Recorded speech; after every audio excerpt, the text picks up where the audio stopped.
এই সেই আমাদের ঘর, যে একটা ঘর ছিল সেই ঘরটা আজ পুরো ফাঁকা।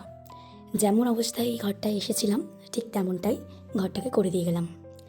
অনেকটা দিন এই ঘরটায় ছিলাম, প্রায় 11টা মাস, 1 বছর কাছাকাছি বলা যেতে পারে। এই বাড়ির বাইরেটা আজকেই আমাদের লাস্ট দেখা, কারণ আপনাদের পরে বলছি। হ্যালো এভরিওয়ান, আমি রূপা। আমার নতুন একটি ভিডিওতে সবাইকে অনেক অনেক ওয়েলকাম। দুদিনের করে একটি পোস্টে আমি বলেছিলাম যে আমার গলার অবস্থা খুব খারাপ, ভালো কথা বেরোচ্ছে না।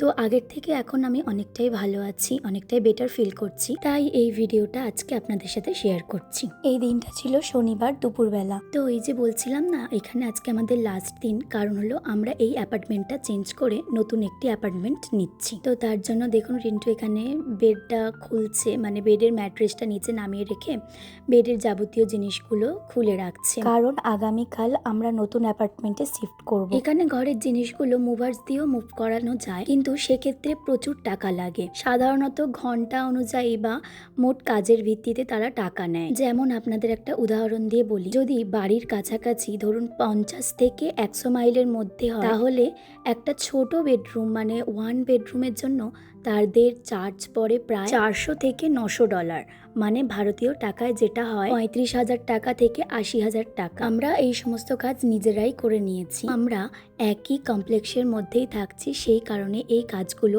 আমাদের পক্ষে, মানে আমাদের নিজেদের পক্ষে সহজ হয়েছে। কিছু কিছু লাগেজের মধ্যে জামা কাপড়, সোয়েটার এসব আছে, আরও ঘরের বিভিন্ন জিনিস, কসমেটিক্স আছে আমার নিজের, আরও বিভিন্ন ধরনের জিনিস এর মধ্যে পুরে নিয়েছি, এই সবগুলোর মধ্যে। এইখানের মধ্যে, এই বক্সটার মধ্যে কিছু মশলাপাতি এগুলো সব পুড়ে রেখেছি। এখনও কিছু কিছু জিনিস পুড়েছি, এটা আর একবার আনতে হবে ওখানে রেখে এসে। আরও কিছু আছে, সবগুলো ধরেনি। পরের দিন সকালবেলায় রিন্টু একটা ট্রাক ভাড়া নিয়েছিল ইউহালের।